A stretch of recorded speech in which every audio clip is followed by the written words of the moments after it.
दोस्तों नमस्कार, मैं संजय मग्गू और देश रोजाना के YouTube चैनल पर आपका स्वागत है। दोस्तों पिछले दिनों से हम आपसे चर्चा कर रहे हैं कि जो 2024 के अंदर लोकसभा का चुनाव होना है, जिसके अंदर एक अग्नि परीक्षा होगी देश के और प्रदेश के तमाम राजनीतिक दलों की। और मैं आपसे चर्चा में लगातार हूं कि जो हरियाणा की 10 लोकसभा सीटें हैं, जिन पर कि पिछले लोकसभा चुनाव में यानी कि 2019 के लोकसभा चुनाव में मोदी लहर के रथ पर सवार भारतीय जनता पार्टी ने 10 की 10 सीटों पर कमल खिलाया था, यानी कि भाजपा का परचम लहराया था। अब जब 2024 में चुनाव होने जा रहे हैं तो इस चुनाव में क्या स्थिति रह सकती है, इस पर हम लगातार आपसे चर्चा में हैं। पिछले दिनों मैंने आपसे फरीदाबाद, करनाल, अंबाला इन लोकसभा क्षेत्रों की चर्चा की और आज आपसे मैं चर्चा में हूं रोहतक को लेकर। रोहतक लोकसभा सीट जो जाटलैंड का गढ़ कही जाती है, संसदीय क्षेत्र में कैसा माहौल है इस पर चर्चा बाद में करेंगे। पहले इस रिपोर्ट को देखिए।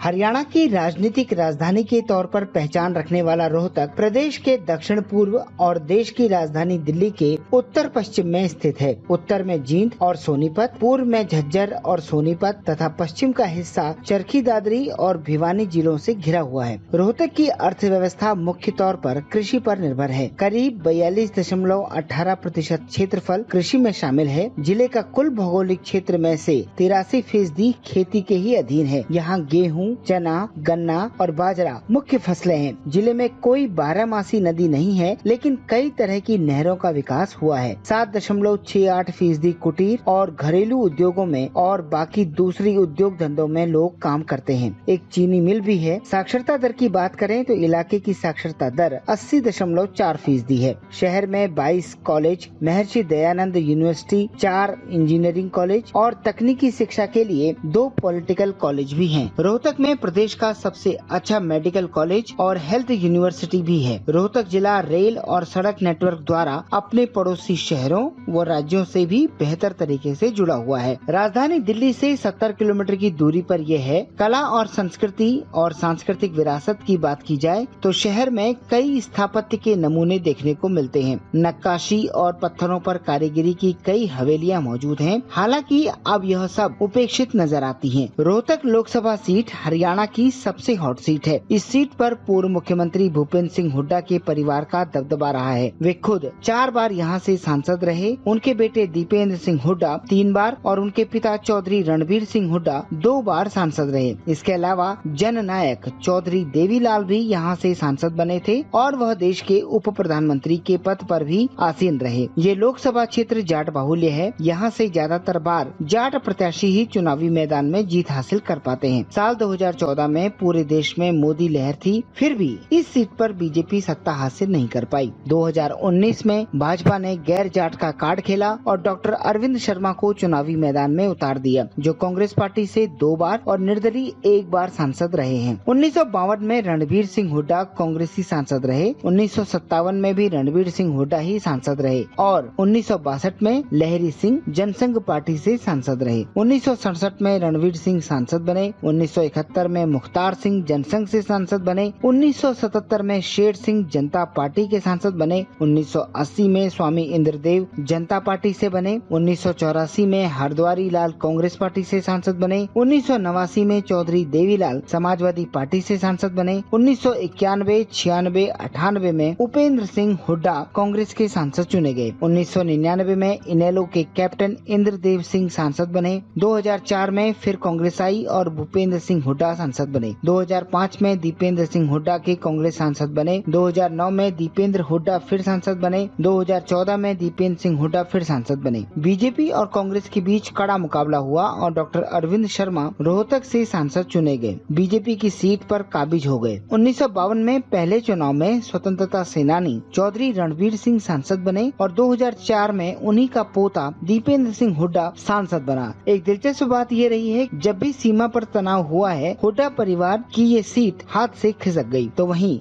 1962 में जंक्शन से लहरी सिंह, 1971 में जंक्शन से मुख्तार सिंह और 1999 में कैप्टन इंद्र सिंह सांसद बने। तो वहीं साधु की वेशभूषा में आए हुए स्वामी अग्निवेश भी राजनीति में कूदे और 1980 में जनता पार्टी से चुनाव लड़ा और जीत हासिल कर ली। उप प्रधानमंत्री चौधरी देवीलाल को रोहतक सीट ने देश के उप प्रधानमंत्री पद तक पहुंचा दिया। 1989 में देवीलाल सांसद बने, लेकिन उसके बाद बाद 3 बार वह लगातार हारे। हुड्डा परिवार से सीएम भूपेंद्र सिंह हुड्डा 4 बार सांसद बने। 3 बार उनके बेटे दीपेंद्र सिंह हुड्डा और 2 बार पिता चौधरी रणवीर सिंह हुड्डा सांसद बने। इसके अलावा हुड्डा परिवार का कई दिग्गज नेताओं ने साथ भी छोड़ा, जैसे चौधरी बीरेन्द्र सिंह, राव इंद्रजीत सिंह, सांसद धर्मवीर सिंह जो बीजेपी में अहम जिम्मेदारी निभाते हुए देखे गए। रोहतक लोकसभा से कभी कोई महिला सांसद नहीं जीत सकी। रोहतक सीट के लिए कई दिग्गजों ने हर बार चुनाव प्रचार भी किया। देश के पहले प्रधानमंत्री जवाहरलाल नेहरू ने यहाँ से चुनाव प्रचार करने आए थे। उसके अलावा स्वर्गीय प्रधानमंत्री इंदिरा गांधी, स्वर्गीय प्रधानमंत्री राजीव गांधी ने भी अपनी पार्टी का यहाँ जमकर चुनाव प्रचार किया। सोनिया गांधी, प्रियंका गांधी ने यहाँ रोड शो किए। खुद प्रधानमंत्री मोदी ने भी 2014 और 19 में रोहतक में चुनावी रैली की। तो दोस्तों, रोहतक लोकसभा सीट वो लोकसभा सीट है जिसने हरियाणा की राजनीति को हमेशा एक नया आयाम दिया है, नया मुकाम दिया है। रोहतक वो सीट है जहां से कि देश और प्रदेश की चौधर के नाम पर वोट मांगे गए। रोहतक वो लोकसभा सीट है जिसने कि चौधरी देवीलाल से लेकर के भूपेंद्र सिंह हुड्डा और उससे पहले और बाद में कई बड़े छोटे नेताओं को अपना प्रतिनिधित्व करने का मौका दिया। रोहतक वो लोकसभा सीट है जिसने चौधरी देवीलाल सरीखे नेता को 3 बार चुनाव में हरा दिया, यानी कि हारने की हैट्रिक बनवा दी। रोहतक वो लोकसभा सीट है जहां से चुनाव जीतकर चौधरी देवीलाल देश के उप प्रधानमंत्री बने, लेकिन अगले चुनाव में उन्हें शिकस्त झेलनी पड़ी। रोहतक वो लोकसभा सीट है जब भूपेंद्र सिंह हुड्डा सांसद बने तो हरियाणा की चौधर को रोहतक में लाने का नारा देकर भूपेंद्र सिंह हुड्डा ने राजनीति का वो परचम फहराया कि 2004 से लेकर 2014 तक हरियाणा के मुख्यमंत्री रहे। तो आपसे चर्चा में है उस रोहतक को लेकर। और जो 2019 का लोकसभा चुनाव हुआ, उस लोकसभा चुनाव ने एक ऐसा परिवर्तन किया जिसके बाद रोहतक के अंदर पहली बार कमल खिला। उस चुनाव के अंदर भारतीय जनता पार्टी ने नए नवेले आए नेता अरविंद शर्मा को लोकसभा का टिकट दिया, चुनाव लड़े और उस चुनाव के अंदर दीपेंद्र सिंह हुड्डा को उन्होंने राजनीतिक शिकस्त दे दी। एक कीर्तिमान बन गया रोहतक के अंदर कमल खिलने का। और इसके साथ साथ ही दूसरी बात ये हो गई कि भूपेंद्र सिंह हुड्डा और दीपेंद्र हुड्डा जो कि रोहतक की जनता के बहुत नजदीक थे, लेकिन जनता ने उनको चुनावी शिकस्त दे दी। अब 2024 के चुनाव की तैयारी है। पिछली बातों में जाने से पहले आपसे हम बात करेंगे 2024 की, कि 2024 की तैयारी किस प्रकार की है और राजनेता किस प्रकार की तैयारी कर रहे हैं। सबसे पहले तो आपको ये बताएं कि जो 2019 का जो समीकरण था और अब 2024 के समीकरण में अगर खासकर रोहतक की बात करें तो वहाँ जमीन आसमान का फर्क आ चुका है। उसी रोहतक के अंदर जहाँ की चुनाव हार गए थे दीपेंद्र हुड्डा, और जब लगभग 6 महीने बाद विधानसभा के चुनाव हुए तो इवन रोहतक सिटी की सीट पर भी, रोहतक शहरी सीट पर भी कांग्रेस के प्रत्याशी चुनाव जीते, बीबी बत्रा विधायक बने और जो भाजपा के कद्दावर नेता हैं, भाजपा के बड़े नेता हैं मनीष ग्रोवर, उस चुनाव में शिकस्त खा गए। तो अब जब 2024 की तैयारी चल पड़ी है, चर्चाएं ये भी हैं कि क्या उम्मीदवार बदले जाएंगे, क्या प्रत्याशी बदले जाएंगे, चुनाव का रुख कैसा रहेगा। 2019 और 2024 के अंदर कई बड़े अंतर आए होंगे। 2019 और 24 के बीच में एक जो बड़ा मुद्दा रहेगा, हरियाणा के अंदर 10 साल से भारतीय जनता पार्टी की सरकार है, मनोहर लाल मुख्यमंत्री हैं और मान लिया जाए कि मनोहर लाल भले ही करनाल से विधायक हों, लेकिन मुख्यमंत्री मनोहर लाल की जो पृष्ठभूमि है वो रोहतक से है। रोहतक के बलियानी गांव के मुख्यमंत्री मनोहर लाल रहने वाले हैं। वहां उनका पैतृक गांव है, पैतृक घर है और उनका परिवार रोहतक में आज भी रहता है। और जब रोहतक का चुनाव होगा तो कहीं ना कहीं मुख्यमंत्री मनोहर लाल से भी चुनाव सीधा जुड़ा होगा, वो उनकी भी अग्नि परीक्षा होगी। यानी कि दो मुख्यमंत्री, यानी कि एक पूर्व मुख्यमंत्री भूपेंद्र सिंह हुड्डा और दूसरे मुख्यमंत्री मनोहर लाल, इस चुनाव में इन दोनों मुख्यमंत्रियों की एक परीक्षा होगी और उसके हिसाब से, उसके आधार पर तय किया जाएगा कि प्रदेश की अगली रणनीति कैसे चलेगी। और जब बात चलेगी चुनावी तैयारियों की तो चर्चा ये भी होगी कि क्या चेहरे पुराने होंगे, क्या पुराने चेहरों पर ही दाव चला जाएगा या उनमें भी बदलाव होगा। दोस्तों, रोहतक लोकसभा के अंदर भारतीय जनता पार्टी ने एक एग्जाम किया था, एक टेस्ट किया था। रोहतक के अंदर भाजपा के जो बड़े नेता थे जिन्होंने 2014 में चुनाव लड़ा था, कैप्टन अभिमन्यु थे, और कैप्टन अभिमन्यु को लोकसभा का टिकट ना दे करके भारतीय जनता पार्टी ने वहां पर एक नया एक्सपेरिमेंट किया था। उस जाट सीट, जिसे जाट सीट माना जाता है, वहां पर नॉन जाट कैंडिडेट अरविंद शर्मा को उतार करके और चुनावी माहौल को बदल कर जब अरविंद शर्मा चुनाव जीत कर आए थे तो उसकी पूरे देश में चर्चा हुई थी। और इस समय क्योंकि 2024 की चर्चाएं हैं और 2024 के चुनाव से पहले ही कहीं अरविंद शर्मा के जो आजकल सांसद हैं, उनके जो जानने वाले, पहचानने वाले और परिचित लोग ये कहते सुनते हैं कि अरविंद शर्मा अब की बार सीट बदल सकते हैं, भारतीय जनता पार्टी भी वहां से प्रत्याशी बदल सकती है और अरविंद शर्मा खुद भी मूड बदल सकते हैं। मैंने आपको बताया था कि चर्चाएं कुछ ऐसी हैं कि अरविंद शर्मा की भूपेंद्र सिंह हुड्डा और कांग्रेस के जो नेता हैं उनके साथ कोई सेटिंग हो चुकी है, इस प्रकार की चर्चाएं हैं। और राजनीति चर्चाओं का खेल है, राजनीति में चर्चाएं चलती हैं, हवाएं चलती हैं, उन हवाओं का कोई सिर पैर होता है या नहीं होता, लेकिन ये जरूर कहा जाता है कि जब कोई चर्चा चलती है, जब कोई हवाएं उठती हैं, जब कहीं धुआं उठता है, तो उसके पीछे कोई चिंगारी जरूर होती है। उसके पीछे शायद ये भी मकसद बात रही हो कि भूपेंद्र सिंह हुड्डा के जो कार्यक्रम हुआ था उनका माघी का, उसके अंदर अरविंद शर्मा भी गए थे। और इसके अलावा भी अरविंद शर्मा 2 बार कांग्रेस से सांसद रहे हैं और उस समय भूपेंद्र सिंह हुड्डा के बहुत नजदीक भी हुआ करते थे। खैर, ये सब भविष्य की बातें हैं और जब चुनाव की तैयारी शुरू होंगी तो फिर इस प्रकार के दाव पे चलने शुरू हो जाएंगे। कौन नेता कहाँ रहता है या पाला बदलता है, सीटें बदली जाती हैं, चेहरे बदले जाते हैं, चाल और चरित्र बदले जाते हैं, ये सब चुनाव पर तय करता है। चाल और चरित्र का मकसद में कहने का केवल इतना कि पार्टियां वक्त के हिसाब से अपने मुद्दे तय करती हैं और इनको चाल चरित्र कहा जा सकता है। क्योंकि रोहतक लोकसभा सीट मैंने आपको पहले बताया कि पूरी तरह से उसको जाट कम्युनिटी से जोड़ा जाता है। हालांकि रोहतक के अंदर ये बात ठीक है कि जाट मतदाताओं की संख्या बहुत अधिक है, लेकिन इसके बावजूद भी हर सीट में हर तरह के मतदाता होते हैं और रोहतक वो सीट है जहां पर की अहिरवाल की कोसली सीट भी रोहतक में आती है। अब इस चुनाव में जब 2024 का चुनाव होगा तो कांग्रेस से अगर संभवतः माना जाए तो दीपेंद्र सिंह हुड्डा ही वापस प्रत्याशी हो सकते हैं। दीपेंद्र सिंह हुड्डा पर ही कांग्रेस वापस अपना दाव चल सकती है, क्योंकि दीपेंद्र हुड्डा पिछले काफी समय से सक्रिय भी हैं, पूर्व मुख्यमंत्री भूपेंद्र सिंह हुड्डा के पुत्र भी हैं और इसके साथ साथ वो कांग्रेस आला कमान के विश्वास पात्र भी हैं, बहुत नजदीक भी हैं। और अगर बात करें भारतीय जनता पार्टी की, तो जो हवाएं इंगित कर रही हैं, ऐसे में कोई बड़ी बात नहीं है कि अरविंद शर्मा भाजपा की टिकट पर या किसी और टिकट पर या किसी और दल से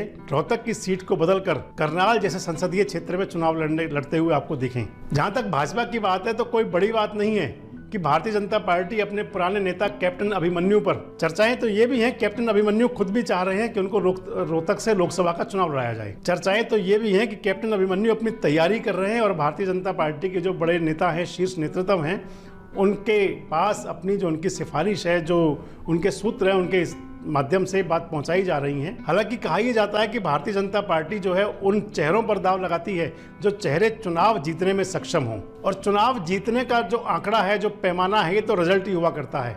उससे पहले तो सभी अपनी अपनी बाजी लगाया करते हैं कि वे मजबूत प्रत्याशी हो सकते हैं। और बात अगर रोहतक की करेंगे तो रोहतक के अंदर जहां बीजेपी और कांग्रेस ये मुख्य मुकाबले की पार्टियां हैं, तो वहीं रोहतक कभी इंडियन नेशनल लोकदल यानी कि चौधरी देवीलाल का गढ़ रहा है। चौधरी देवीलाल भले ही रोहतक से लोकसभा का चुनाव तो 3 बार हारे हों, लेकिन रोहतक की जनता चौधरी देवीलाल और चौधरी देवीलाल परिवार से उतना ही प्यार भी करती थी। कहा तो यह भी जाता है कि रोहतक की जनता की नाराजगी केवल चौधरी देवीलाल से इस बात को लेकर थी कि 1989 के चुनाव में जब चौधरी देवीलाल सांसद बने थे तो चौधरी देवीलाल ने 3 लोकसभा सीटों से चुनाव लड़ा था। एक सीकर, दूसरी रोहतक, सीकर यानी कि राजस्थान की सीकर थी, दूसरी रोहतक थी और तीसरी फिरोजपुर पंजाब की सीट थी। 2 सीटों से चौधरी देवीलाल चुनाव जीते थे। सीकर और रोहतक से चौधरी देवीलाल चुनाव जीते और चौधरी देवीलाल ने रोहतक की सीट खाली कर दी, सीकर से सांसद रहे। बस इसी बात से कहते हैं कि रोहतक की जनता चौधरी देवीलाल से कहीं नाराज हो गई थी और इस नाराजगी को चौधरी देवीलाल से रोहतक की जनता ने 3 चुनाव तक रखा।